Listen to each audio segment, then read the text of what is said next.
पेश है बाबा साहब भीमराव अंबेडकर के बचपन से जुड़ी कुछ घटनाएं। गर्मियों का मौसम था। भीमराव के पिता उस समय गोरेगांव में एक गांव के बैंक में खजांची पद पर कार्यरत थे। छुट्टियों में वह अपने बड़े भाई व छोटे भतीजे के साथ पिता से मिलने के लिए चल पड़े। पहले वह पास के रेलवे स्टेशन पंसारा आए। आशा थी कि पिताजी स्टेशन पर मिलेंगे, पर वह कहीं न दिखे। वहाँ पर काफ़ी समय तक वह इंतजार करते रहे।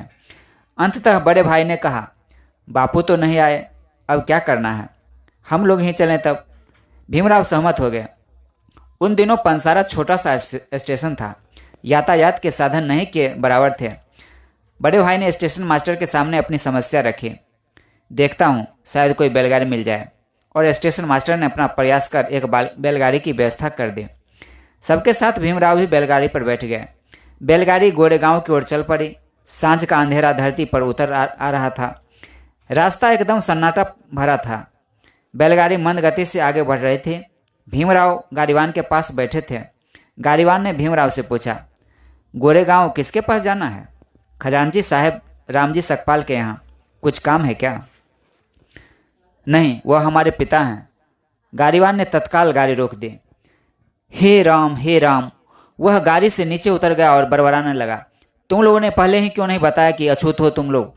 तुम लोगों ने मेरी गाड़ी पर बैठकर सब कुछ अपवित्र कर दिया। राम, तुम लोग मेरी गाड़ी से उतरो, मैं तुम लोगों को नहीं ले जाऊंगा। भीमराव आश्चर्य से उसका मुंह ताकने लगे। बड़े भाई भी हैरान रह गए। क्या बात हो गई भाई? उन्होंने पूछा।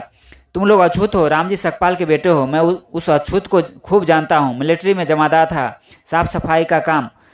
तुम लोगों ने सब कुछ अपवित्र कर दिया। अब वापस जाकर बैलगाड़ी को धोना पड़ेगा, बैलों को स्नान कराना पड़ेगा, और मुझे भी। न बाबा न, माफ़ करो, मेरी बैलगाड़ी छोड़ दो। भाई, क्या हम आदमी नहीं हैं? आदमी तो हो पर अछूत हो। भगवान ने 4 वर्ण बनाए हैं।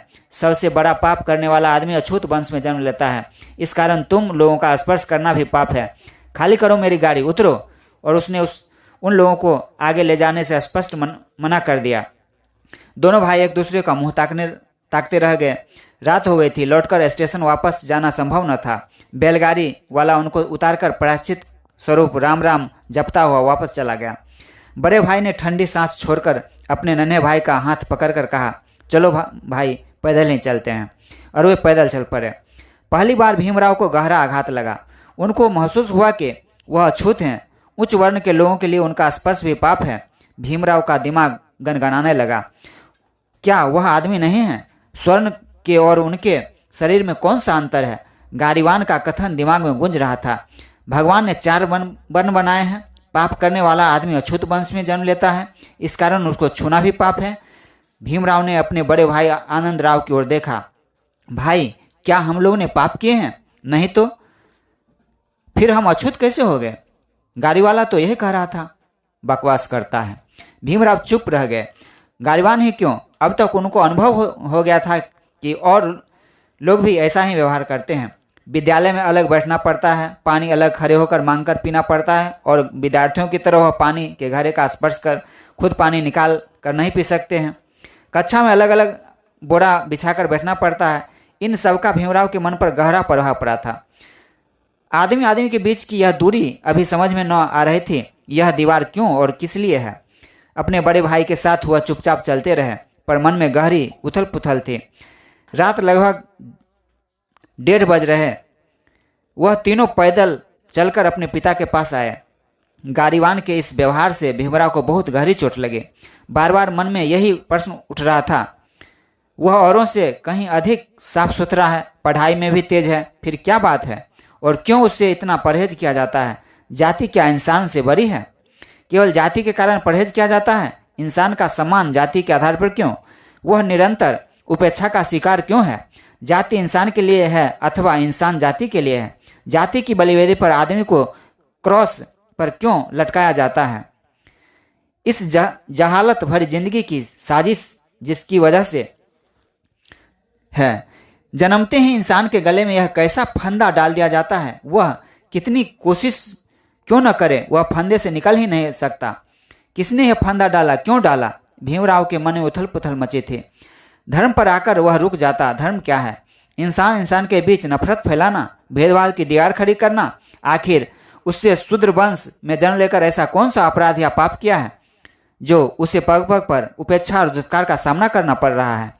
अपने साथियों की तीखी उपेक्षा को झेलना पड़ रहा है। वे उसकी परछाई से भी दूर भागते हैं। उस रात भीमराव को ठीक से सो न सके। कई घटनाएं मन को मथ रही थी। कुछ समय पूर्व वह एक नाई की दुकान पर गए थे। साफ सुथरे और अच्छे कपड़े पहने देखकर उसे बैठा लिया, पर बाल काटने से पहले उसने पूछ लिया, कहाँ रहते हो? महारपट्टी में। मार हो क्या तुम? हाँ। और दुकानदार ने उनके बाल काटने से इनकार कर दिया, दुकान से बाहर कर दिया। वह चुपचाप घर वापस आ गए। उनकी बहन ने उनके बाल काटे। उनकी समझ में कुछ नहीं आता था। वह किसी से इस संबंध में कुछ पूछ भी नहीं पाते। क्या पूछे, किससे पूछे, कौन जवाब देगा? उसे भीड़ ने बेतरह घेर रखा है। उच्च जाति के लोगों की इस भीड़ से वह कैसे बच सकता है? भीमराव चुपचाप अपनी पीड़ा को पीता रहता। हर कदम पर धर्म और जाति का सर फुफकार मारकर उसे डसने के लिए लपकता दिखता था। कहीं भीमराव को अपने आप से नफरत हो गई कि उसने कैसे देश में जन्म लिया है। सचमुच क्या वह उसके पूर्व जन्म के पापों का फल है? उनके मन की अंतः चेतना पर इन घटनाओं का गहरा प्रभाव पड़ रहा था। अपनी परछाई से भी उन्हें घबराहट होने लगी थी। इससे पूर्व हुई एक और घटना ने उनको हिलाकर रख दिया था। इस कारण भी बहुत गहरी चोट लगी थी। स्कूल घर से दूर पड़ता था। दोपहर के बाद का समय था। स्कूल की छुट्टी हो गई थी। पसीने से लथपथ भीमराव लौट रहे थे। अधिक प्यास से गला सूख रहा था। कुआं देखा। कुएं की जगह पर डोर बाल्टी रखी थी, न रहा गया। बस्ता रख कुएं की जगह पर चढ़ गया। पानी निकाल हाथ मुंह धोया, फिर पानी पीने लगा। तब तक एक व्यक्ति की निगाह पड़ गई। कौन है रे तू? वह व्यक्ति भीमराव को जानता था। किसका बेटा है? उसे पता था। वह चीख पड़ा, हरामजादे कुत्ते, तूने कुएं पर चढ़कर पानी क्यों पिया? प्यास लगी थी, मांगकर पी नहीं सकता था? रस्सा ला रे। महार होकर कुएं पर चढ़ गया। शोर सुनकर आसपास के लोग आ गए। सब जानते हैं वह सब ऊपर उस पर बरस पड़े। इसने तो कुआं अपवित्र कर दिया। मारो साले को। लोग पीटने लगे। पीटो इसको, इसे याद तो रहेगा जिंदगी भर और आगे चलकर ऐसी हरकत फिर तो न करेगा। हाँ, मारो मारो मारो, पीटो। भीमराव को निर्दयतापूर्वक पीटा गया। वह रोने के अलावा कर भी क्या सकता था? रोते रोते घर गया।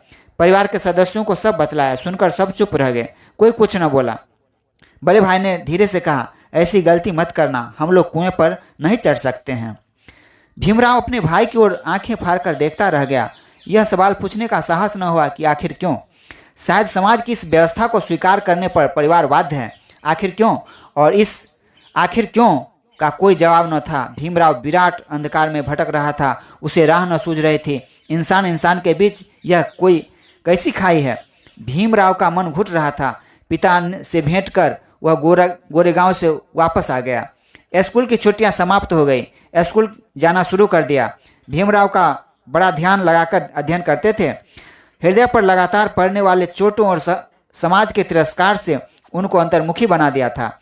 फलतः वह अपने को औरों से और आर्थिक योग्य प्रमाणित करने का जीतोड़ प्रयत्न कर रहे थे। बरसात के दिन आ गए। फिर वह नियमित रूप से स्कूल जाते थे। ठीक समय पर स्कूल के लिए चल पड़े। कुछ ही दूर जाने पर बादल गरज गरज कर बरसने लगे। भीमराव को अपने भीगने की परवाह न थी। कापी किताबें भीग जाएगी, इस कारण दौड़कर वह एक मकान की दीवार से सटकर खड़े हो गए। मकान मालकिन देख रही थी। वह भीमराव को जानती थी। गरज पड़ी, भीमराव महार होकर हमारी दीवार छूता है, हट जा यहाँ से। भीमराव उसका मुंह ताकने लगे। हट जा, हमारा घर अपवित्र मत कर। वह गरजी। साथ ही उसने भीम के पैरों पर लाठी से ऐसा प्रहार किया कि वह लड़खड़ाकर कीचड़ में जा गिरे। किताबें कापियां भी मिट्टी में सन गई। भीम सिसक पड़ा। कीचड़ से लथपथ वर्षा में भीगते हुए किताबें कापियां उठाई। उसी दशा में स्कूल आ गए। तब तक वर्षा के कारण बहुत कम लड़के स्कूल आ पाए थे।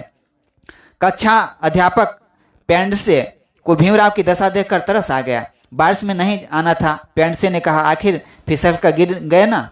फिसल कर नहीं गिरा साहब। भीमराव ने सारी घटना बतला दी। कक्षाध्यापक पेंडसे का मन सहानुभूति से भर गया, पर वह कर भी क्या सकते थे। मास्टर जी, भीमराव ने पूछा, महार घर में जन्म लेकर क्या मैंने कोई पाप किया है? कक्षाध्यापक पेंडसे के पास इसका कोई जवाब न था। वह केवल भीमराव की ओर मौन भाव से देखते रह गए। अपने प्रश्न का कोई उत्तर न था। भीमराव चुप रह गए। भीम संकटों में घबराता नहीं था, संकटों का मुकाबला करना जानता था। विपरीत घटनाओं और हृदय पर चोट लगने के कारण उसको और नैतिक बल मिलता था। अपना भविष्य निश्चित करने में सहायता मिलती थी। चुनौती के रूप में वह हर चोट को स्वीकार करता था। भारी वर्षा के बावजूद भीमराव नियमित रूप से स्कूल जाने लगे। एक दिन बेतरह भीग गए थे, थर थर काँप रहे थे। तब कक्षाध्यापक पैंट से उन पर दया आ गई। भीमराव अपनी कक्षा का सबसे प्रतिभाशाली छात्र था। वह भीमराव को समीप ही स्थित अपने घर ले गए। उसके कपड़े खुलवाकर उसे अपनी तहमत लपेटने के लिए दी। तहमत लगाकर भीमराव कक्षा में आए। लड़कों ने खूब उपहास उड़ाया, पर भीमराव के मन में संतोष था। पेरेंट्स ने वह तहमत वापस न ले, अलग रखवा दी, इसलिए कि वह जब भी भीग कर आया करे कपड़े बदल कर उसे पहन लिया करे। भीमराव के लिए यह एक बड़ी सहानुभूति थी। अपनी प्रतिभा और योग्यता के कारण भीमराव ने अपनी कक्षा के विद्यार्थियों को मात दे रखी थी। अन्य विद्यार्थी भीमराव की इस प्रतिभा पर चकित थे। भीमराव की प्रतिभा के कारण अन्य शिक्षक भी दबे दबे रहते थे। अगर पढ़ने में ठीक न रहा होता भीम, तो उसे सरलता से बाहर निकालकर उसे अछूत से छुटकारा पा लिया होता। कुछ समय बाद स्कूल में एक ब्राह्मण शिक्षक आ गए, रामचंद्र भागवत अंबेडकर। वह भीमराव की प्रतिभा से अत्यंत प्रभावित थे। महाराष्ट्र में परंपरा है कि पुत्र अपने नाम के आगे पिता का नाम लगाता है, तब अपना नाम जोड़ता है, तब पुरखों के गांव का नाम जातिवाचक रूप में रखता है। ब्राह्मण शिक्षक का नाम भागवत था, पिता का नाम रामचंद्र और पुरखों का गांव अम्बावडे था। उसे यह जानकर प्रसन्नता हुई कि भीमराव के पुरखों का गांव भी अम्बावडे है। तुम भी अपना नाम बदलकर अंबेडकर रख लो, अपने नाम के साथ जोड़ लो। भीमराव खुश हो गए। पिता से चर्चा की, पिता ने सहमति प्रकट की और तब स्कूल के रिकॉर्ड में उसका नाम भीमराव अंबेडकर रख दिया गया। वह इसी नाम से जाने लगे। शिक्षक अंबेडकर की उन पर विशेष कृपा थी। वह भीम को बहुत चाहते थे। वह बिना नागा भीमराव को स्कूल की आधी छुट्टियों में चावल, सब्जी और रोटी खाने को दिया करते थे। शिक्षक रामचंद्र भागवत अंबेडकर का भीमराव के जीवन पर बहुत गहरा प्रभाव पड़ा था। मैं जानता हूँ तुम अछूत हो भीमराव। तुम्हारे साथ जो व्यवहार हो रहा है उसका बदला क्रोध से नहीं, कार्य से लो। तुम इतना पढ़ो और ऐसा पढ़ो कि स्वर्ण तुम्हारा मुंह ताकते रह जाए। दिखला दो कि अछूतों में भी हीरा होता है। भागवत के इस उपदेश का अंबेडकर के मन पर गहरा प्रभाव पड़ा। वह दोगुने उत्साह और मनोयोग से पठन पाठन में लग गए। भीमराव अपनी कक्षा में सर्वप्रथम आते थे। उनकी प्रतिभा का कोई मुकाबला न था। विद्यालय के लिए वह गौरव थे। एक के बाद एक कक्षाएं शानदार नंबरों से पास करते जा रहे थे। शिक्षक भागवत अंबेडकर भीमराव को बराबर प्रोत्साहन दे रहे थे। भीमराव के पिता से प्रायः मिलते, भीमराव की प्रशंसा कर प्रायः कहते, अपने बेटे को खूब पढ़ाओ, जैसे भी हो उसकी पढ़ाई जारी रखो, वह हीरा है हीरा। शिक्षक की बात पिता ने मान ली थी। वह भीमराव को पढ़ा रहे थे। बड़ा भाई आनंद राव भी पढ़ रहा था, पर वह उतना होनहार न था। अचानक भीमराव के जीवन में एक नया मोड़ आ गया। उसके पिता ने दूसरा विवाह कर लिया। एक नई औरत को माँ के रूप में वह स्वीकार न कर सके। उनकी स्वर्गीय माँ के जेवर कपड़े पहनकर वह सामने आती थी तो उनका हृदय फट जाया करता था। उनकी बहन ने एक दिन बतलाया कि पास का एक लड़का घर से भाग गया, पर उसने सतारा की मिल में काम पा लिया है। अब वह स्वावलंबी जीवन व्यतीत कर रहा है। भीमराव के मन पर गहरा असर पड़ा। वह भी घर से भागने और स्वावलंबी बनने की इच्छा करने लगे। विमाता के कारण उनका मन एकदम फट गया था। घर से वह कुछ पैसे चुराकर भागना चाहते थे, पर अवसर ही न हाथ आया। इसी बीच अध्यापक भागवत अंबेडकर ने उनके पिता को सलाह दी कि भीमराव को आगे पढ़ाएं। पिता ने रुपये उधार लिए, गहने गिरवी रखे और भीमराव को बम्बई के एलिफिंस्टन स्कूल में भर्ती करा दिया। पिता के इस व्यवहार का उन पर गहरा प्रभाव पड़ा। उन्हें घर से भागने का विचार त्याग दिया। भीमराव की पढ़ाई के कारण पिता स्वपी परिवार बम्बई में गरीबों की एक बस्ती में आ गए। सारे परिवार एक कमरे में गुजारा करने लगा। बाबा साहब भीमराव अंबेडकर से जुड़ी और भी कहानियाँ आपको समय समय पर लाते रहेंगे। तब तक आप जुड़े रहिए हमारी ये यूट्यूब चैनल बहुजन की लाइन्स पर। धन्यवाद।